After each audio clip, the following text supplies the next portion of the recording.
But that actually made me think, because I was like, I better do something, dude. I am the only loser at this party who's not doing something other than going to work. Like, I'm a cool babe. Like, what am I doing here with these people? They're all like, doing something outside of work. And that's when I started thinking about what I would like to do as a hobby, as just something else, so that I had something to say at parties. And I remembered that I was pretty good with all this drama stuff. And I was in New York. So maybe I would look into doing some like acting classes or something like that, right? And that was how I started to, that was the beginning point of then finding classes and finding one particular woman who was doing improvisational comedy. So I think this problem started gnawing at me around the time when I was getting the confidence that I could do something on my own and getting this, ticking time bomb which says, if not now, when? And I think it just happened, and I decided this is the problem I'm going to chase. I want to help children find their creativity. Stay creative, stay imaginative. We called our company Imaginators, Imagination and Creators, an amalgam. Hi everyone, welcome to another episode of our podcast series, Second Innings. My name is Atul Nath. I'm one of your hosts, and with me is Suman Ghosh. Both of us, have been on working journeys over the years, over the past couple of decades. And while our journeys have been quite different, but now we've realized that our paths are kind of getting more aligned due to similarities in what we seek.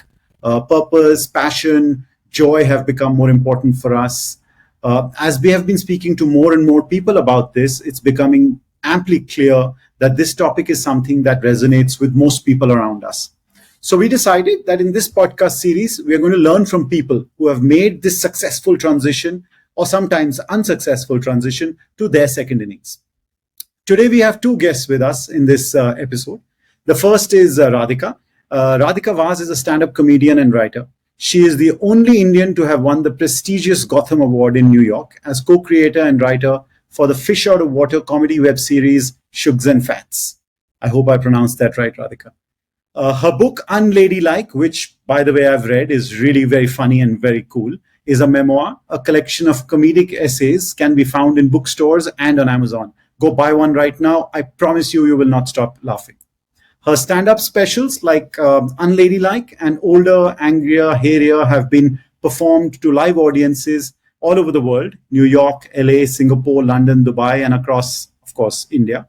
And her latest show, Jat Bahu, will be on tour this year. If you want to go out and look for dates, etc., follow her on Instagram and on Facebook. Radhika Vaz is the name, of course. Our second guest, I dare say, is even more colorful, is Balaji. Balaji is always curious at heart, a problem solver, want to be creative. I assure you he is a creative, though he's also a little modest, so he says want to be creative. Loves grappling with unsolvable problems, often solves them. Built a career in brands and organizations across the Asia-Pacific region. Pivoted to being an EdTech entrepreneur some 10 years ago, chasing the problem of preparing children to be entrepreneurs, inventors, original thinkers in an AI automation-driven world. He is now chasing the problem that we just highlighted, and I'm really interested in talking with him about this, along with his partner in life and crime, also known as his wife, Pooja Gupta, and is called Tinker Village, as you can see on his t-shirt there. Along the way, he has learned that, building things, there is a long, long way to go to solve the problem at scale of getting kids to become open-minded in this way, and that is not for the faint-hearted. Thank you very much for joining us today, Radhika and Balaji. I'm really looking forward to this conversation. What I'm going to do is, request Radhika to talk a little about herself, talk about her, younger years, which were not very long ago, and tell us how she grew up in Bangalore and so on and so forth. Over to you, Radhika. Hi, guys. I'm really happy to be here. Thank you for having me. People often ask me where I'm from, which used to be a question I had a very hard time answering, because I am from the Air Force. And I started actually saying that a few years ago because I realized people understood what that meant. My dad was an Air Force pilot. He's still alive, but he's no longer flying. And because of his job, we moved to randomly tiny little towns all over the country, north, south, east, west, central, for pretty much my entire, growing up years. And so when I say I'm from the Air Force, I am literally from the Air Force. I grew up in India, all over the place, and with a makeshift family that changed every year. And then some people sort of hung on. And that is my upbringing, to be completely honest with you.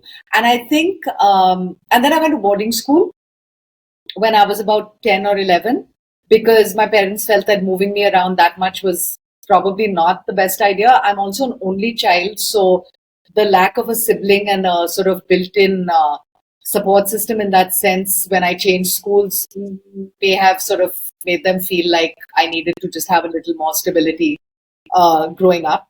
And so I was in boarding school in Ooty for 5 years. And so that was my childhood.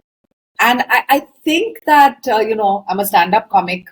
And one of the things that I believe may have played some part in eventually coming around to sort of seeing that I had something to contribute in this area is also the fact that I had to change schools so much. I had to be the extrovert. I had to be the one willing to go out there and talk to people if I wanted to sort of make friends and fit into these new environments that I was constantly being just airdropped into.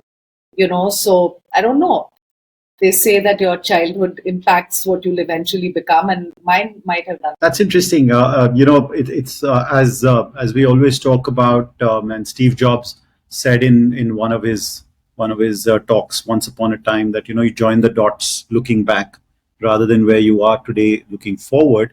And this is, I was lucky or unlucky enough to be in one school right from nursery through till grade 12, and so I have no clue how it works. Of course, one has over the years come across a lot of army kids, army brats as they call them, and I've heard this what you're talking about very often, that changing schools helps you to do that, but I have no clue how that works.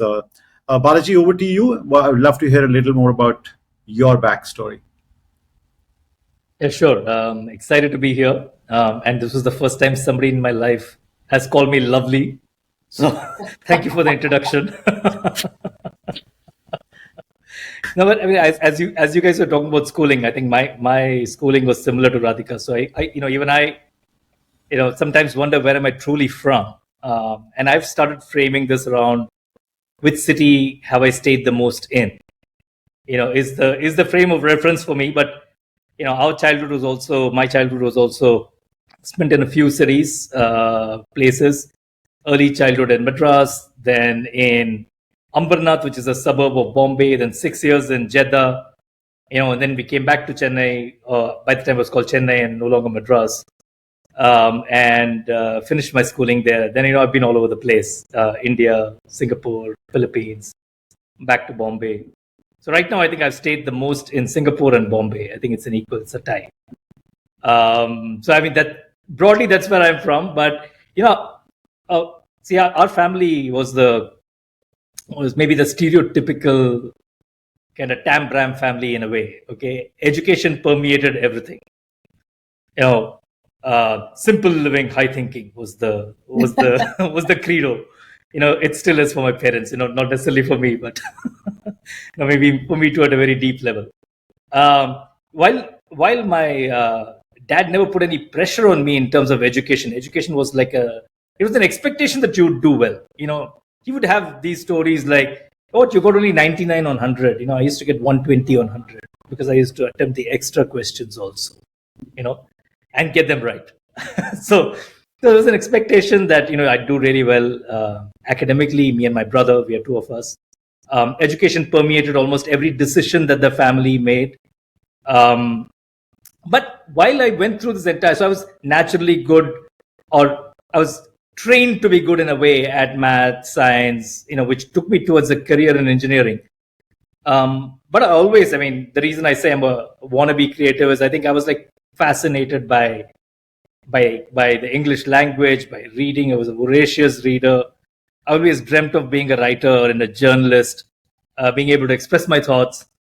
And I think I was like growing up in parallel worlds. This is what I wanted to do, but I think, because of the situation our family was in economically, and there was no other path in those days for, creative pursuits that could give you a reasonable life.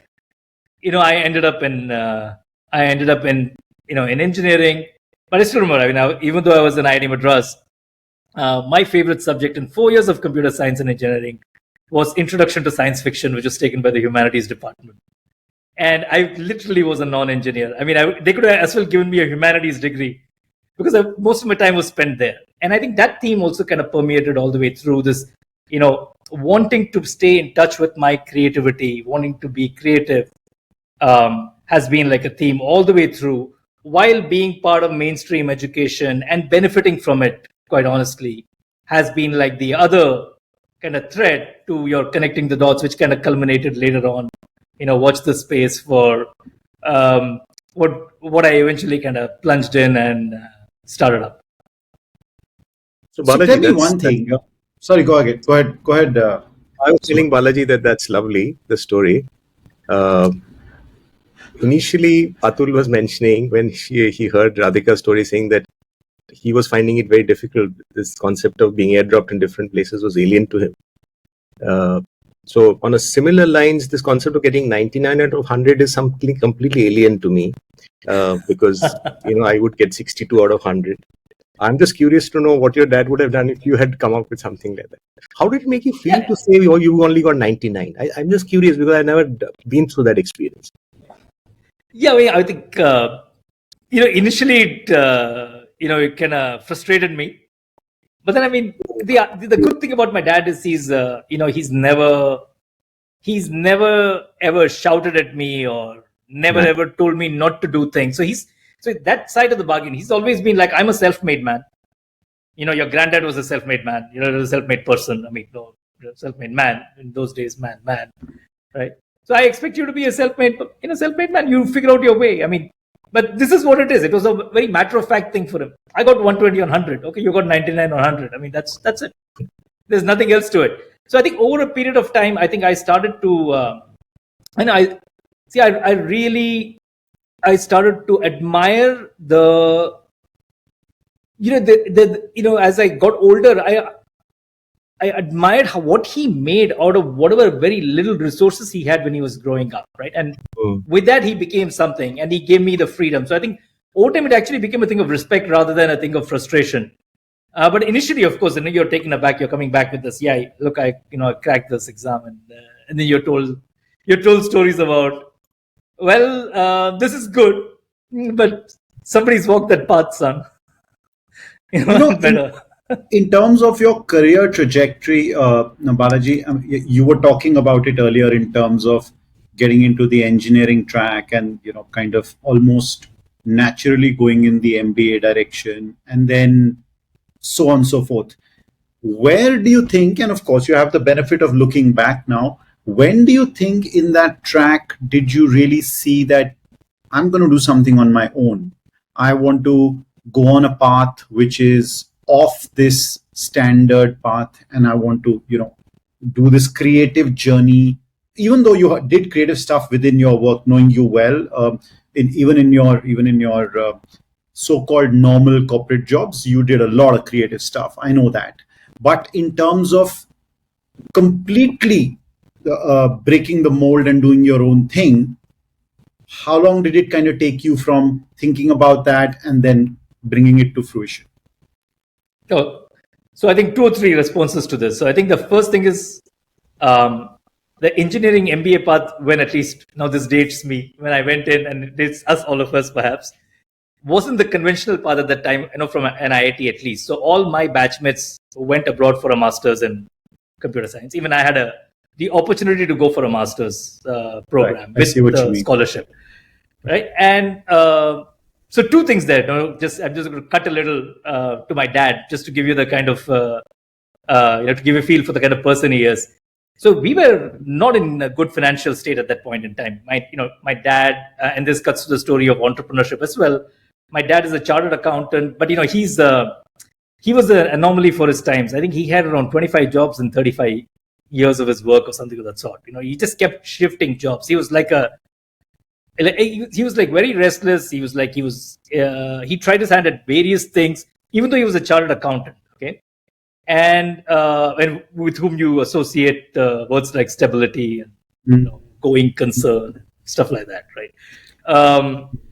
So I think at that point in time, had I gone to the US, it would have helped the family a lot if I had taken the scholarship. So I had both the choices, and the way I decided this was, I agonized over it for a while. I wanted to do my MBA, and for reasons I'll come back to, which were I wanted to be closer to the creative arts.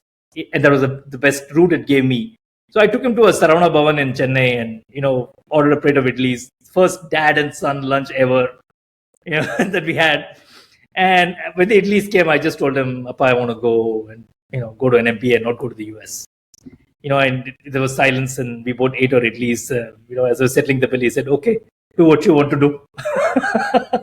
It was, and I had agonized for a month or 2 months over this decision, and what am I going to do? I'm going to tell him. He was pretty cool with it. But I mean, coming back to the decision, the reason I got into an MBA was I was the Kalsek at IIT Madras, and I think around that time, I realized that marketing, advertising, marketing is a nice creative discipline where I have a natural kind of affinity to, because I used to read a lot, and I was now I know I was more a copywriter than a visualizer. So I used to have play with words and ideas, and that got me in the space. And I think that attracted me to it. And at a very early age, I had this, at a very early age, from a relatively speaking, I think my intuition was that I want to hang around and solve problems that are very messy, that have to do with people, that have to do with emotions, that have to do with the real world, then solve abstract problems that are about, just go into a cave or go into a machine or go into an algorithm and try to figure out the answer. So I think I had that kind of a distinction, and I had a pull towards the creative arts that got me to say, okay, let me go and just, go to an MBA. And, Atul and Suman, both of you know, I came in and decided on marketing pretty early. I didn't hang around. And Atul, you were one of those, and you were very clear when you came in that, you're going to, but for me, it was pretty clear from day one that I was here because it was fueling some inner urge for me to want to be creative. And I think for me, it was a fantastic marriage in the sense that marketing needed some science and I needed the art to stay alive. And most of my time during my career, I hung out with people who were more creative. I was more I'd party more with the ad agencies and the designers than I would party with the brand managers in P&G, for example. I think it opened up the ecosystem pretty naturally for me and helped me stay in touch with that thread. But coming back to your original question on entrepreneurship, life, while I think there were two things. One was, I think, even when I was in my corporate life, I remember that I was there thinking that I'm doing this now, but this is not what I want to do all my life, right? So there was that feeling always. It would come in at vague points, like when I'm in a conference room, big meeting has happened, and the meeting is happening in front of me. I look out of the window and say, what am I doing here? This is very surreal. This is not what I want to do for the rest of my life, for example. Right? I remember those kind of moments. But I never thought entrepreneurship was it, because my dad had, done everything, and he actually had been an entrepreneur. The reason we were in the situation was, we went to, we had our savings, and it all went into an electronics factory that a chartered accountant wanted to, sick unit that he wanted to rehabilitate with his brother, right?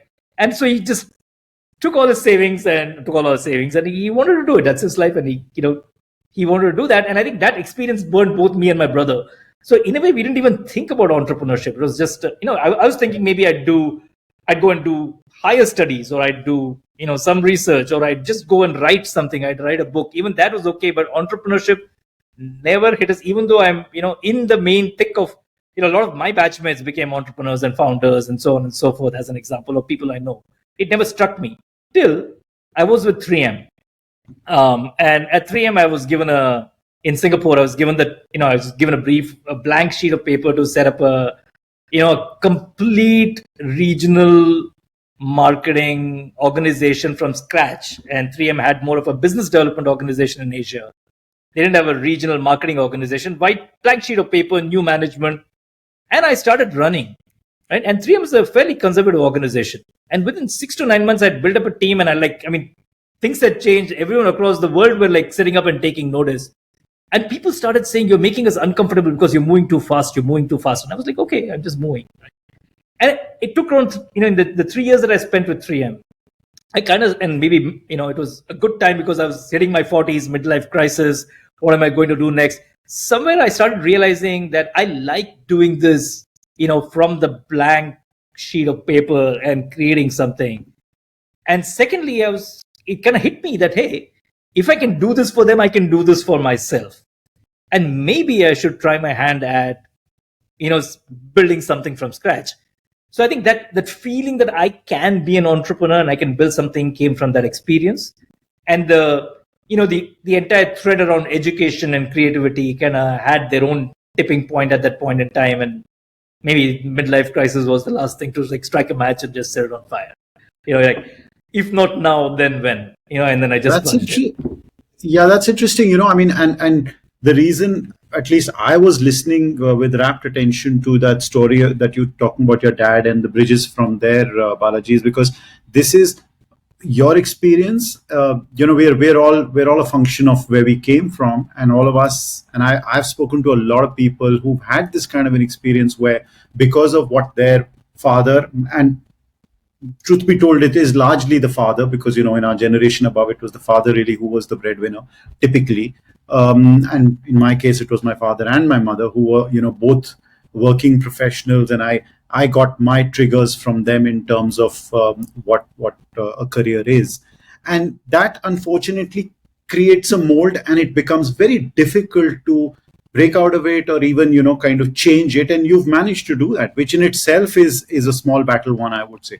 Radhika, why don't I just come to you and ask you a similar question in terms of why don't you tell us about the work you were doing? And you've made a fairly large leap in terms of what you're doing now, in terms of your primary vocation or work or whatever you want to call it. And we'd love to know about your journey going from where you were to where you are now. Yeah, I was also really taken with the story that I just heard, and actually sort of it was making me sort of think about the influences that we have in our lives. And I'm 52, so we're all the same age basically, and I think we all grew up in the same sort of, maybe different but sort of similar socioeconomic strata probably. But we did grow up with the same social pressures, and I think our mothers grew up with the same, were maybe very similar. And one of the things that, I talk about it a lot now, but it didn't occur to me before. But I grew up in the Air Force where women didn't work. So the only women I saw who went to work were very few Air Force officers, mostly the doctors. There were some women in the forces who were doctors, married to Air Force officers. They were also Air Force or Army, but they were the doctors. In those days, there were no female women who were pilots or anything like that. I did not wake up in the morning and even see my neighbor's mother go to work. So for me, women didn't work. I literally grew up, guys, thinking women just got married and had children. And then I went to freaking boarding school, where again, it was a highly protected environment, where there were 550 boys to the 100 girls. We were in such a minority in the class that we were not given very much attention from the teachers. I really grew up in the most patriarchal situation you can imagine. I'm very lucky that both of my parents are not like that, in a sense that how they raised me and how they let me raise myself basically was whatever you need to do. Okay. So I never had the experience you had, Balaji, which is of anyone even caring about my grades. They were just so relieved I'd passed. And I think because I was not a strong academic kid, And I will say one more thing that actually listening to you made me think, and I know Atul fairly well. Suman, I'm sorry you're left out of this whole thing at this point. But I do believe that, academically strong children come from an environment of strong academia. So I didn't come from that environment. My dad was a pilot, so he was obviously a smart enough guy to have got that job, and science and math and everything was very much his forte.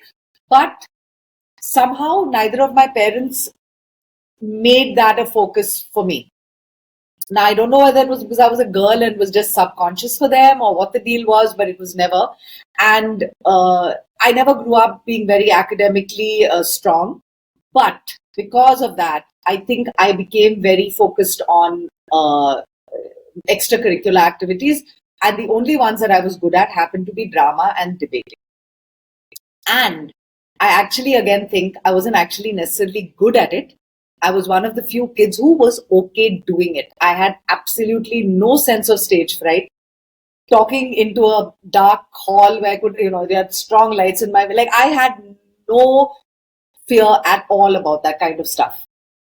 And it was what I did and what I got validation for right through school.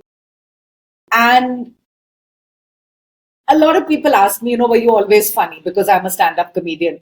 And I must have been. So, I was saying that being someone who wasn't academically smart, I sort of thrived, or at least I found my way into extracurricular activities like drama. And so I was in every single school play. I was in all the poetry, this, that, whatever. And, it wasn't that I was particularly good at that stuff. I just was willing to take that risk. I had no fears. I had no stage fright. I could learn lines. Like, I remember my dad had this, he was so irritated once because I think I was in the school play and I was in some other stuff and all during founders, everything. Meanwhile, I was like barely passing math and barely passing Hindi. And he was like, how does she remember line after line of this damn school play? But she can't get through an exam, because I literally couldn't retain any information that was in a textbook, but gave me a script and I would remember everyone else's lines as well. So, it's an interesting also, I think, what kids are drawn to. And, Balaji, you were just saying about the thing that, you're a wannabe creative or whatever. I actually think that engineers are probably really creative. We have such a bad, how do I say, what we consider to be creative is so warped in a way. Like, I actually feel like unless you're an actor or a writer or a stand-up comedian, you're not creative. But actually being creative is doing one major thing, which is solving a problem. Like, to me, you've got something that has to be sort of adjusted and changed and maybe looked at from many different ways. And unless you are basically a creative person, you're not going to be able to solve it. It doesn't matter how big or small the problem is, whether it's a machine or a human being, or it doesn't matter. Like, I think psychologists and counselors have to be creative people. I think engineers have to be. I think there's so many jobs that just, I think a chartered accountant would have to be pretty creative, and many of them are. Yeah. So, unfortunately so. Yes, sometimes. So I don't know, it took me a long time to realize that, I am a creative person, even with all of this in my background. Because that wasn't, again, like you said, that wasn't a safe landing strip, right? Being creative was all very well for, I didn't even know who. Like, again, you had to be in Bollywood or something. At that time, think about it, our age, there were no stand-up comics. The one thing that kind of came close was, those VJs that used to be in MTV and all, that had started to open up a little bit. But that just felt like too far a jump for someone like me. So I was sort of I was in this weird headspace of, women don't work, but now I need to work. And clearly, while I was really good at all this stuff in school, I never got marked up for it. I got marked up for all the academic stuff, which was, I wasn't good at it. So I should probably, but at least I got something, some paper there to say I went to school, I went to college, I did this. So I'll get some kind of a job. So the first job, so I decided to go into just like working a job. I never looked at career long term. I never had dreams and goals like that. And so I think for me, my first job was with the Taj, with a hotel company in sales. And the thing is, with that company, I did a marketing presentation for one of the restaurants, and the head of the ad agency for the marketing company, for the hotel, he had sat in on that presentation, and he came to me afterwards, and he was like, kind of silently, he said, "Well, if you ever want to change jobs, just let me know." And I was like, I was too stupid to realize that meant something, right? I was like, oh, okay, whatever. Continued to do God only knows what at the Taj for 2 years. Probably I had a good time. I mean, I had a great time. I was young. It was my first paycheck. Spent it mostly on going out. And Where was this? in Bangalore, Okay. at the Taj West End. And I mean, most of my closest friends have all been from my old jobs, right? So they're obviously plenty of time to make friends. Didn't really do much with the job. But then I got back to this guy. And I didn't even get back to him. What happened was I was looking for a change. I wanted to move. I wanted to move from Bangalore. I was beginning to, at some sense, feel that my life had become a little stagnant. And so I was looking for a new job. And I went to a headhunter with my like shabby resume. And he was like, oh, there's an ad agency in Chennai that's opening. And maybe you should think about that. And it was such coincidence that Ajay Rao, who was the person who had come to me after that presentation, he was heading up the opening of Wonderman in India. So that coincidence was like, that's quite a coincidence. Yeah, just go on, do this job. One of the best jobs I've had, because I had a really great team. And I worked very, very much with the creative team. I was in account management, but my roommate was one of the writers. She, me, and one of the art directors would travel back and forth to Bangalore every other weekend. We would all hang and party together, like you said. You partied. The people who you party with, the people you have a good time with, that's a clue as to sort of where your headspace really is. And mine clearly was sort of more towards the guys who worked on the actual ad than me, who was in charge of sort of getting data and stuff like that. So all of that happened, but I was still not convinced that that was my path. That came much later, and it even then, we can talk about it more, but even then it was always going to be a secondary thing. Like for me, I think I was very sort of like motivated by being financially independent is the wrong word, because like I said, eventually in my head as a girl of that time, and not all women are like that, but I certainly was, getting married and having children was going to be part of the thing. So I never looked at my career as something I would build. I didn't even know where to begin doing it. So for me, it was going from job to job. I never had bigger plans than that. And where did the bit about this direction come in terms of being a comedian or a stand-up? How did because that's a fairly, one is you found your creative self, or at least recognized your creative self, but it's still a bit of a distance from being where you are. Yes. How long was it before you actually made that jump? You talked about I probably made that jump about 10 or 12 years after starting work. So I worked for the agency, I worked for the hotels, then I worked for the agency, and then I moved to the US. So I went to the US for, I did a master's in communications because I was in advertising. That was at Syracuse University. That's the school that I got the scholarship from. So I went there, I did this, and then I started working for Wonderman in New York. So I moved, I continued to work as a account management person, but with in advertising. But it was like, it still wasn't a creative in that way, a creative job in that way. It was creative, but it wasn't like, the way we look at it. And what happened was, I was in New York, And it was the strangest thing. I just thought being in New York would be like the coolest, sexiest thing ever. And it was, but it also kind of wasn't. And I was very sort of like lonely and a little out of my depth. Like I would see all these people rushing around, and I was like, when am I going to start feeling like I'm in New York? Like, why am I feeling like I'm still just nowhere? Like I'm just I could be anywhere at this point. I'm still, I've got I wake up in the morning, I go to work. In the evening, I go to the gym, and then I come back home and hang out with, at that time, my boyfriend, now my husband, some friends. On the weekend, we go get blitzed, hung over the whole time. Then on Monday, I'm not feeling like I'm anywhere special. Like, why is that?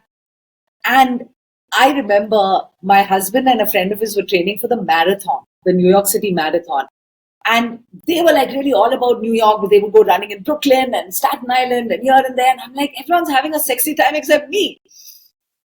And a friend of mine and my husband, they were both talking about, just this marathon and whatever they were doing. And my husband was like, why don't you do something? Why don't you like maybe do the marathon?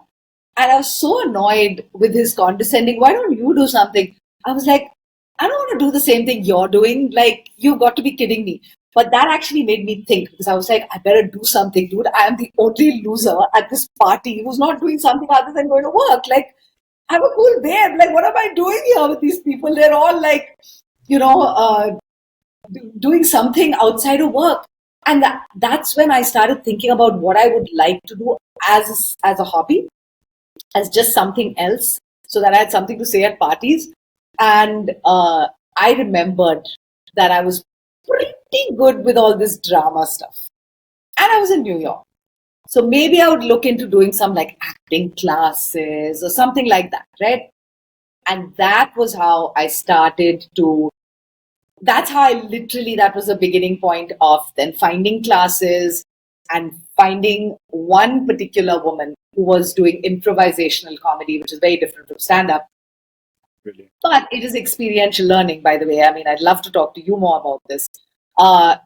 It's sort of like was the beginning of my love affair with comedy and with performing and everything, like as an adult. And that was how the path started.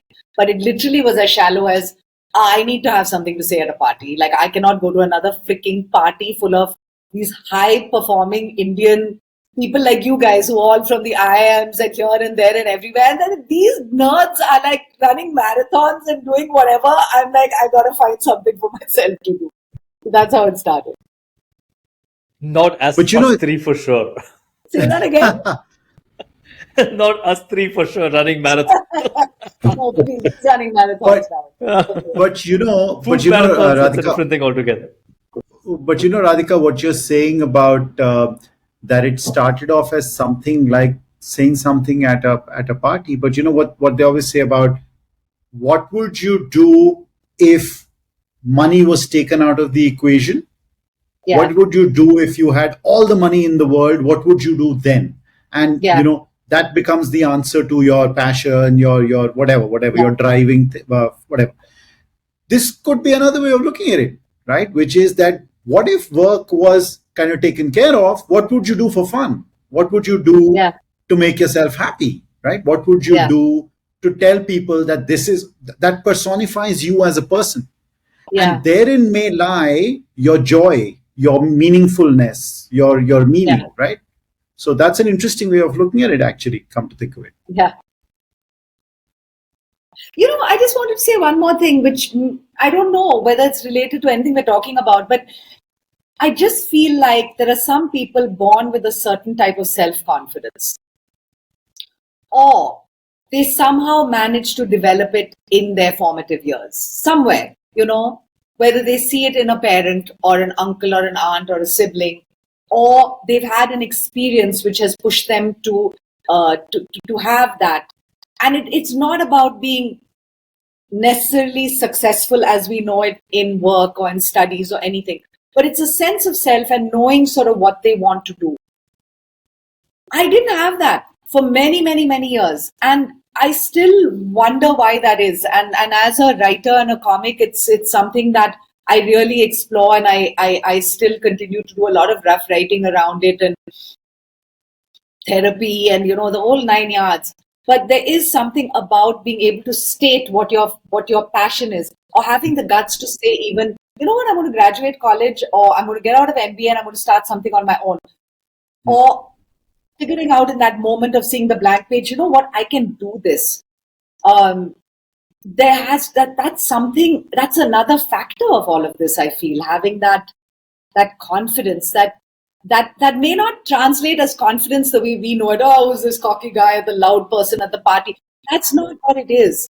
It's a deeper knowledge. Yeah, it's an assurance, a knowledge that I don't need to prove this to anybody but myself.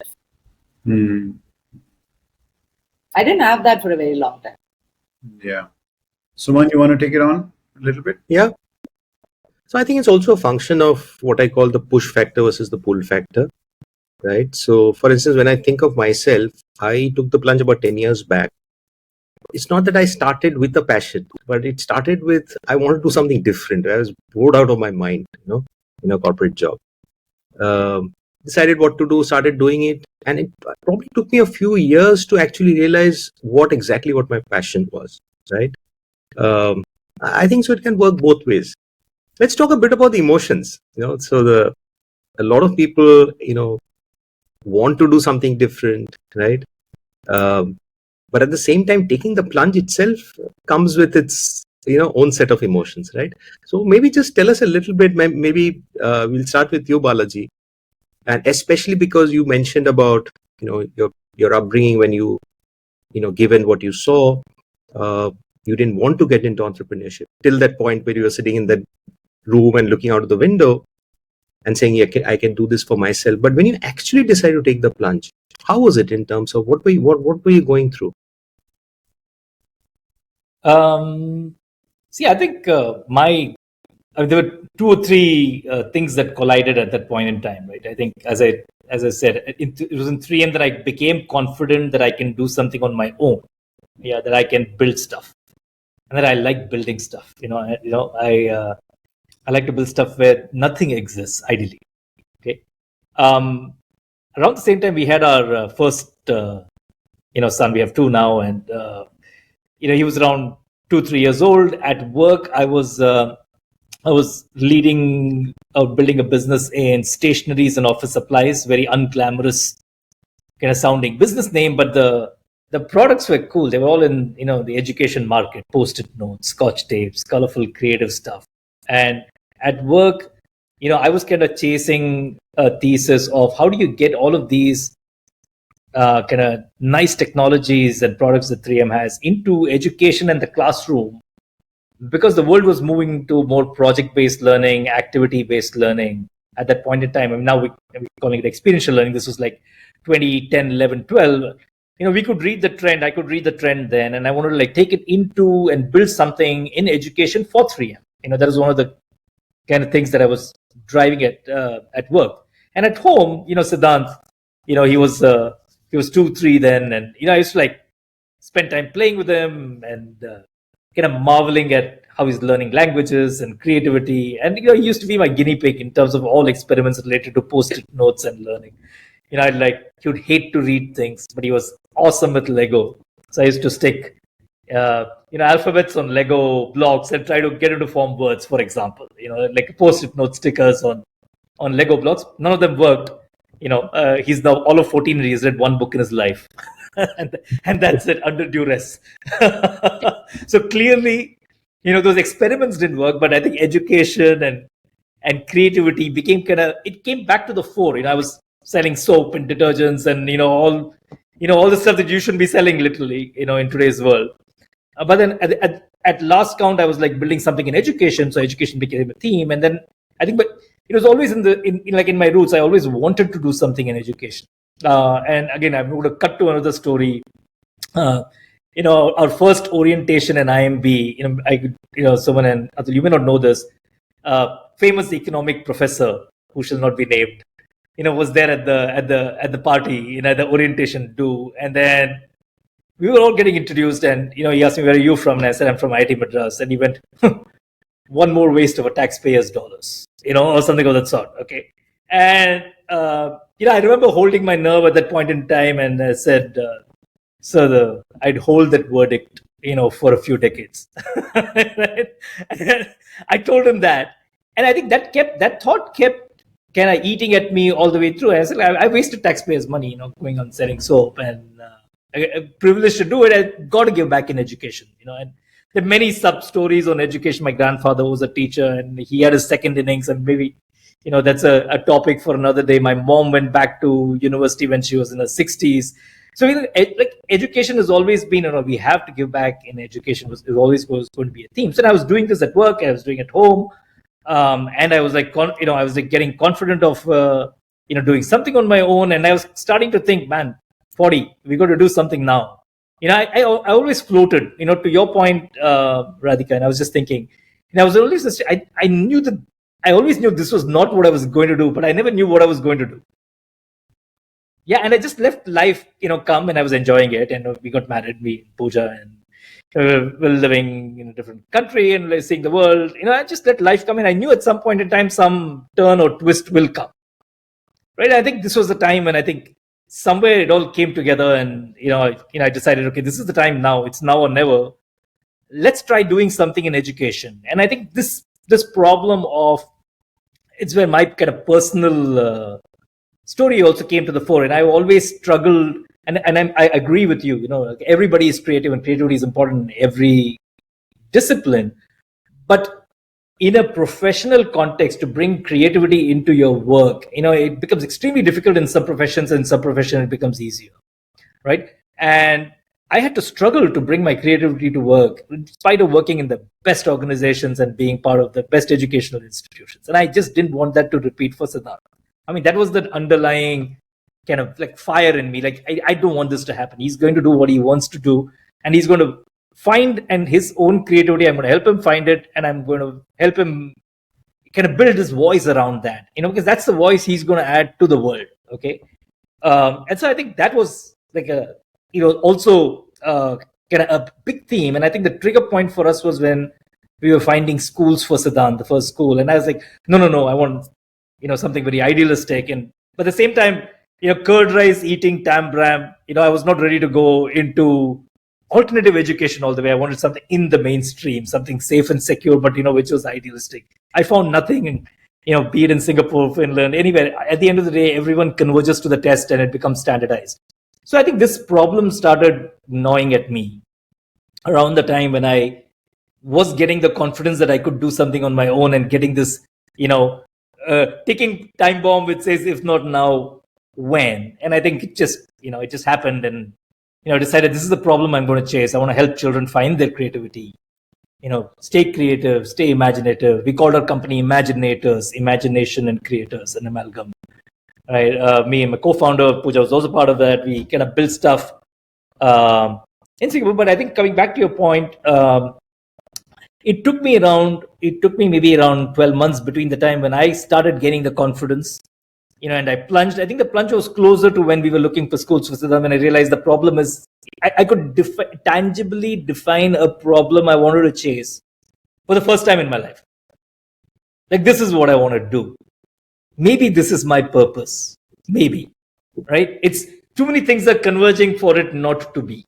Yeah. So I think that was the thought. But then, this is where the more conservative part of me kicked in. And actually, before I took the full decision, me and Pooja had a, conversation about, should I jump in? Should not? Maybe it was more of a dialogue. And I kind of cut a deal with her that I'll go and explore everything out there, because this is it's a good time to explore everything and see if I find something which I'm equally passionate about, compared to what I wanted to do.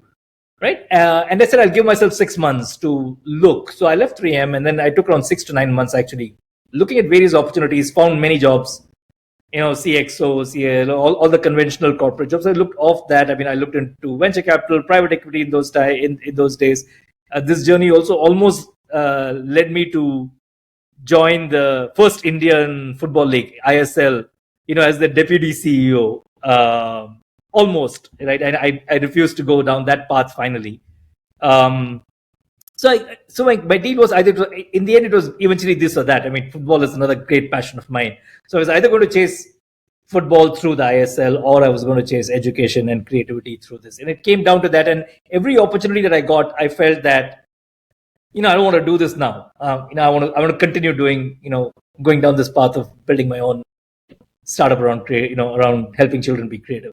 So I think it just built the conviction that that's what I want to do. And at one point, I remember taking the call. It was on my birthday, and I just said no to the offer from, or literally was going to say no to the offer from the ISL League. And Atul, coincidentally, we were having dinner with Rajat that day, and then we went back. And I remember, telling Pooja that this is it. I don't want to look anymore. I just want to plunge in.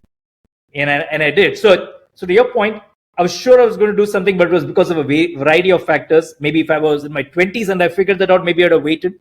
But I also kind of felt the pull of purpose. I think that was very clear, and I felt the pressure of time. Yeah, I think those two things. But I went about it in as methodical and conservative a manner as I could, given but maybe I was completely biased. Maybe I'd rigged the results, and then I went through the process. But here I am. When you actually take the jump, right? I call it the hot state versus cold state. Cold state is all fine. You're rationalizing it. You have your Excels and all that. We'll talk of Excel also. But when you really take the jump, that's the hot state, because it can get very messy. Life gets in the way. How was that like for you when you actually took the jump? What were you feeling? Were there any fears, or what was going through? Exhilaration. I was like freedom, exhilaration. I mean, I'm going to do what I'm going to do. But I think, Doc, I'm sorry, I'll call you Doc for this section. You can edit it out if you want to. But Suman, I actually, in my experience, it was not just one jump. It was a series of jumps, and that's because of the way I approached it. Some right, some wrong. Mm-hmm. The initial feeling was completely. I mean, the chains have been cut. I can finally chase what I want to chase. No constraints. And also, we had saved up a reasonable nest egg. So I think we have not feeling the financial pressure or any need to go to work immediately. Okay.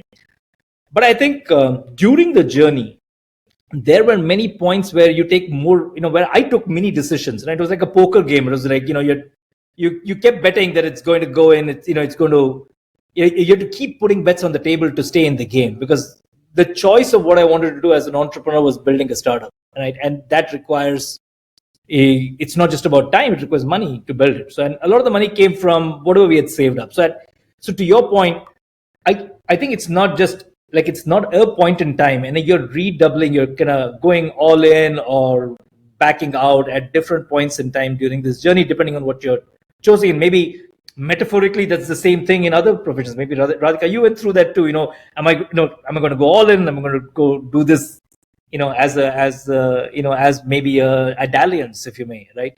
But so I have a series of such decisions. I think, but the emotion moved from exhilaration to I've gone through the roller coaster, all the way to complete delirium, to losing hope, to depression, to wanting to end everything, to coming back on my feet. So I've seen the whole roller coaster of emotions there. Yeah. Radhika, do you want to tell us quickly about what you were going through emotionally when you actually took the plunge? Sure.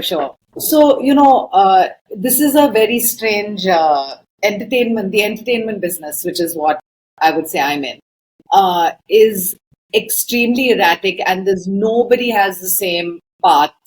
It's probably like being an entrepreneur in a lot of ways. Nobody has the same step 1, 2, 3, 4. It doesn't work like that.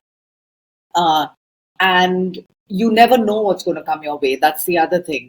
So what happened with me, I think, was I kept my goals very, very small. So what I was working for an agency in New York. I had put in an application for a green card because the way it was that I completely by accident ended up on a special quota. So I was going to get this green card very quickly. And so I put in this application for a green card, and I'd also started taking classes here and there, and I happened to go on the first class. Was a complete accident. I happened to attend this improvisational comedy class run by this comedian woman by the name of Holly Mandel, who's now a very close friend of mine. But there were so many women in that class, and she was a woman, and I had a glimpse of what I could do. Never thought I would be a stand-up comic. Never thought that I would be part of the entertainment business or do anything on my own. But improvisation is about a group. It's about creating something as a group. And you create it out of thin air, literally. And I love the fact that she taught these classes and ran workshops and stuff like that. So for me, because of her, my goal suddenly became, and it took a little while. I mean, it took a few classes, and I was part of their troupe and I was performing and all that. But my goal became I could teach improv. I can teach it, and I can run these workshops, and I can even do that in India when I go, for a couple of months at a time. And so that was sort of like what I decided I would do. I could see that happening for myself. And then I started to take writing classes with this person and a couple of other people in New York.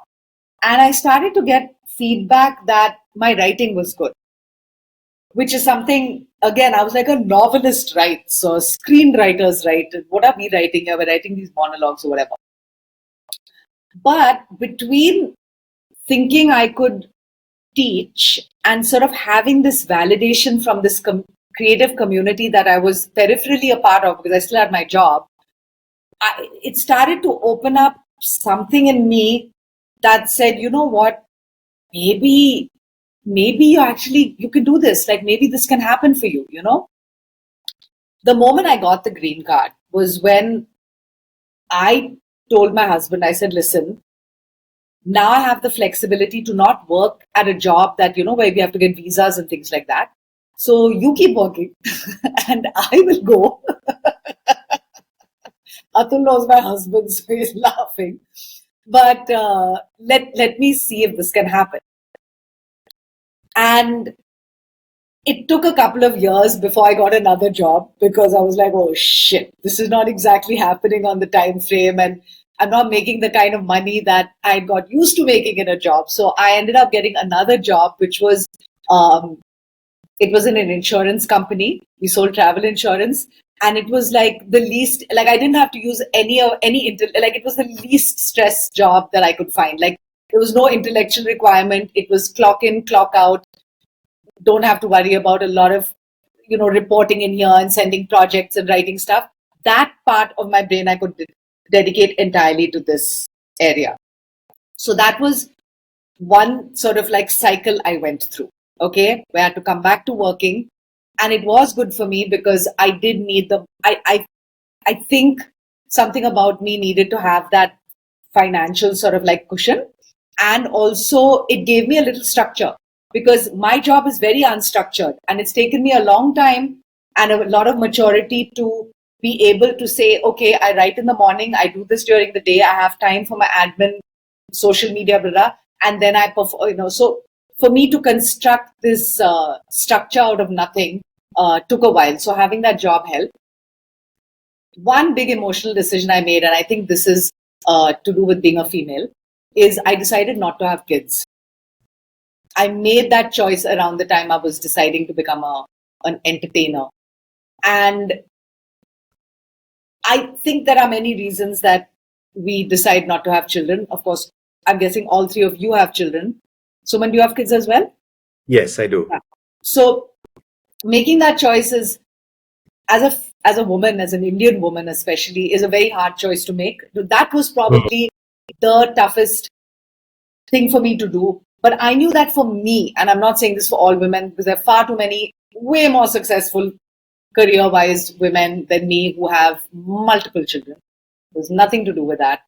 But I thought for me personally, I needed to have a lot more time to myself to be able to do what I needed to do.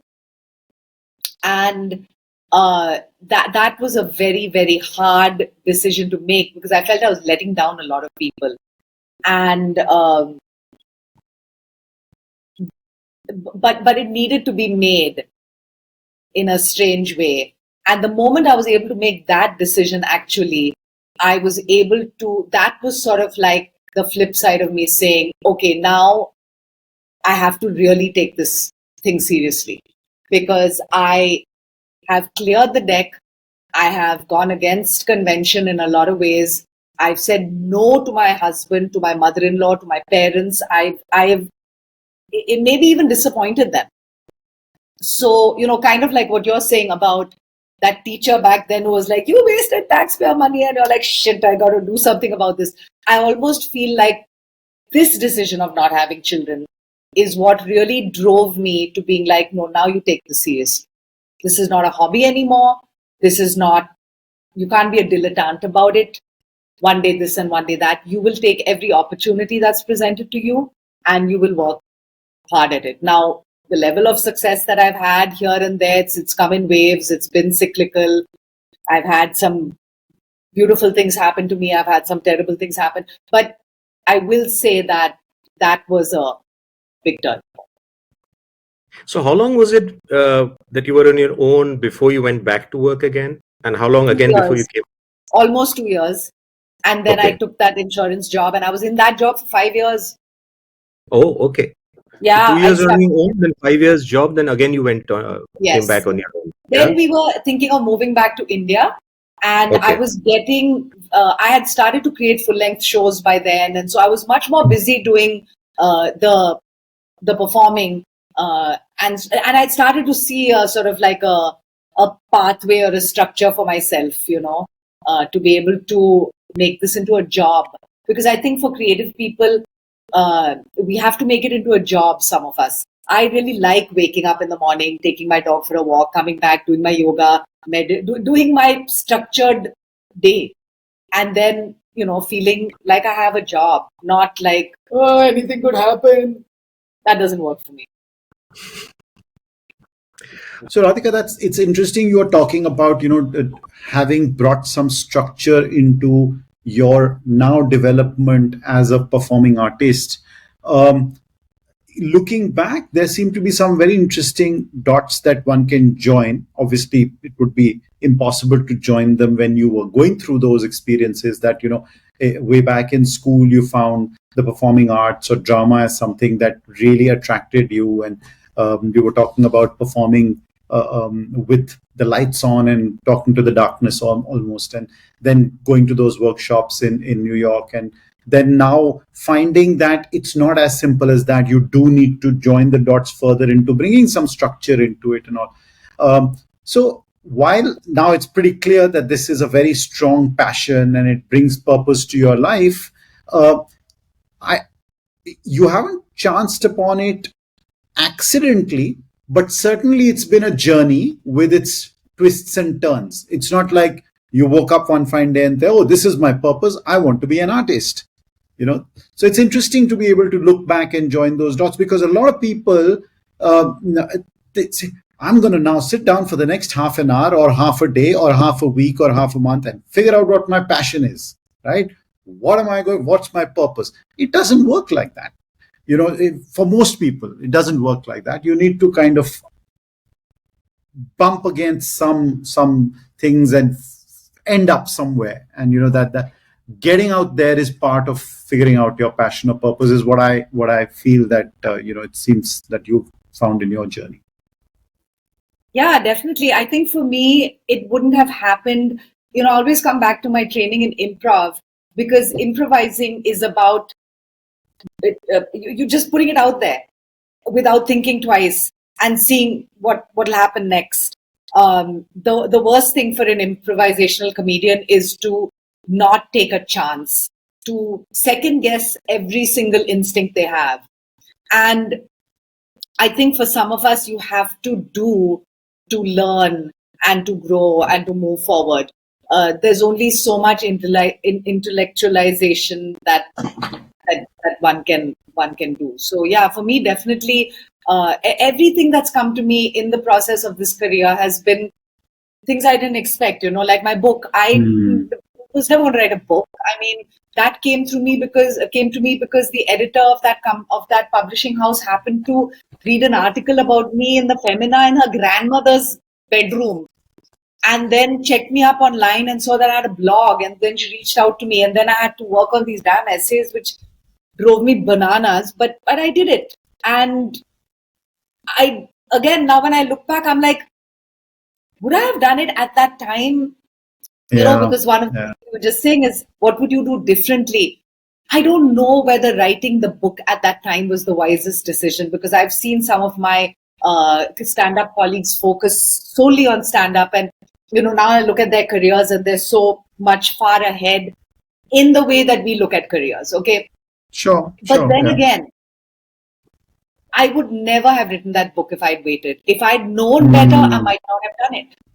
If I'd known how much time it was going to take, how much pain it was going to, how much I would have to learn, what a learning curve of writing essays is so different from writing stand-up, wouldn't have done it. So sometimes you do things because you don't know any better, and then you end up just doing them, and you learn from that even, So, if you were to look back, Balaji, what would you do things differently from the way you did them in the last few years? And what would it be that you would definitely do the same? I think I would do three things very differently.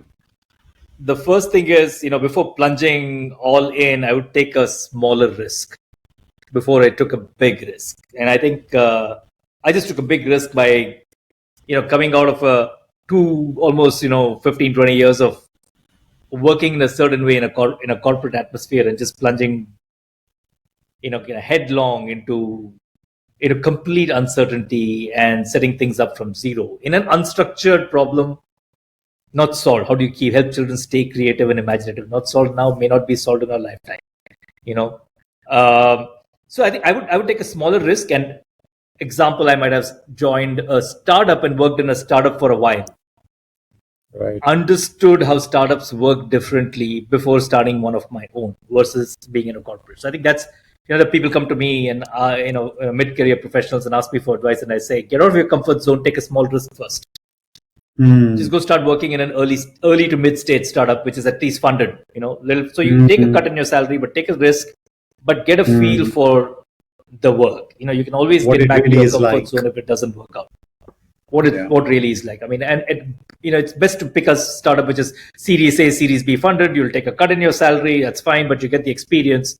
And in any case, you've got to be more entrepreneurial in what you do. So that's going to help. So that's one. Absolutely. The second thing the second thing I would have done or I would do differently is firewall finances.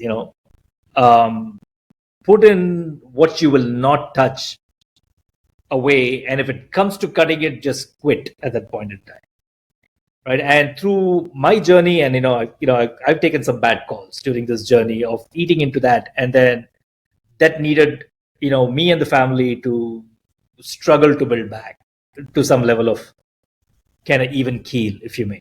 Sure. And those were completely there were decisions that felt justified at that point in time in my head, but it's the nature of the beast. It's going to happen. So put that away in a vault, close it, swallow the key. You're not opening that ever. Right? I mean, I do that. And the third thing is build. The beautiful thing today, which I couldn't do 10 years ago, but now I would, is if you have an idea, as long as you have an idea, start building, and you can build like a validatable product so easily by yourself or with a small team investing a little bit of your resources today so quickly.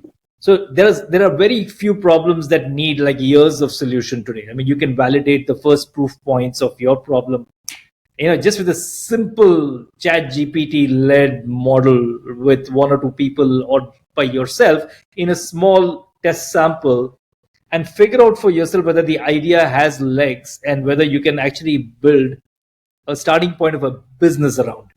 And this you should do while you're working in a corporate job. It's about, like, I think Radhika, well, like you're saying, it's about getting that structure and discipline in, and giving it the time every time. That even if you give 1 hour a day, just give that 1 hour a day to building something and validating it. And that would help. I mean, my previous self would just build and see if it works before you bet your lifetime money, bank, everything into trying to make it work. Right? And today it's a lot easier. In those days, even though it would have been a little bit more difficult, but today it's so easy to build things and test for yourself. So I'd say these three things. So, take a smaller risk, don't take the big risk. Second, firewall your finances. And 3, build and test before you convince yourself that it's actually going to work. That's interesting. So what you're saying is, when you're getting out of your comfort zone, don't make it such a stretch that it's more like a panic zone. But at the same time, while you're at your job, do things so that you're also pushing yourselves out of your comfort zone, right? So Absolutely. it's both of those. Yeah. Great.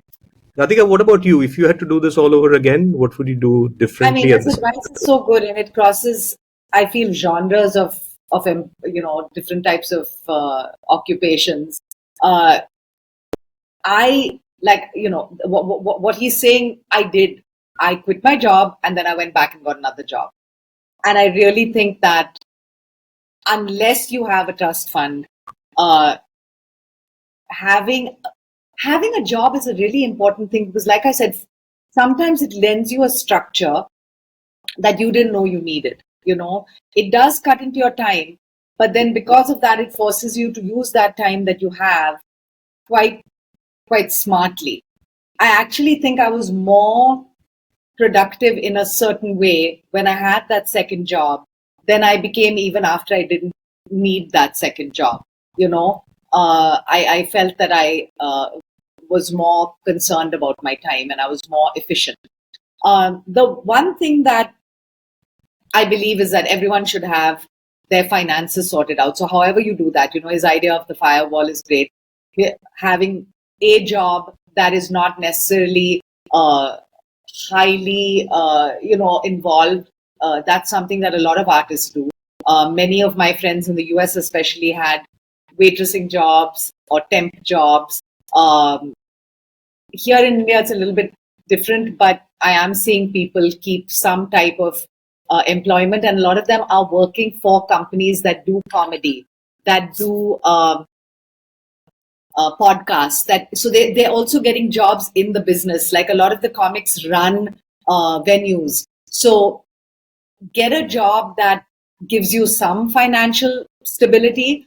And if you can get it in sort of the area that we generally are, that's great, because that exposes you to people. So like getting a job in a production house exposes you to bigger picture things, films, actors, directors, other writers.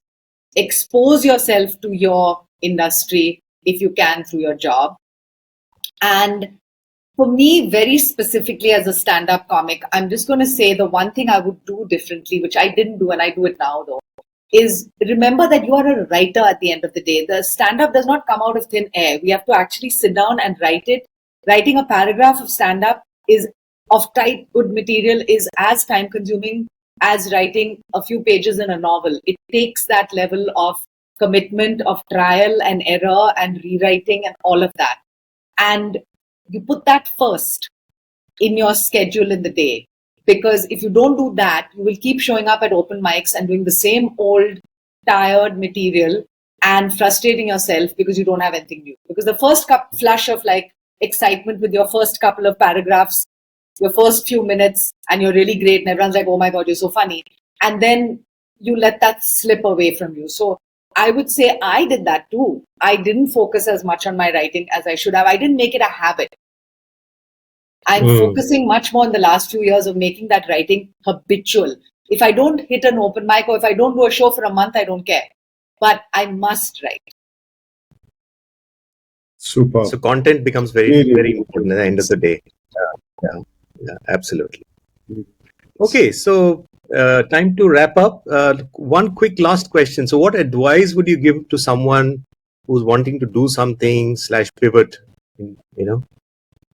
doing something different. I just say better get used to it, because if he wants to or she wants to be relevant and productive for the rest of their lives, they got to pivot a few times more the way the world is going.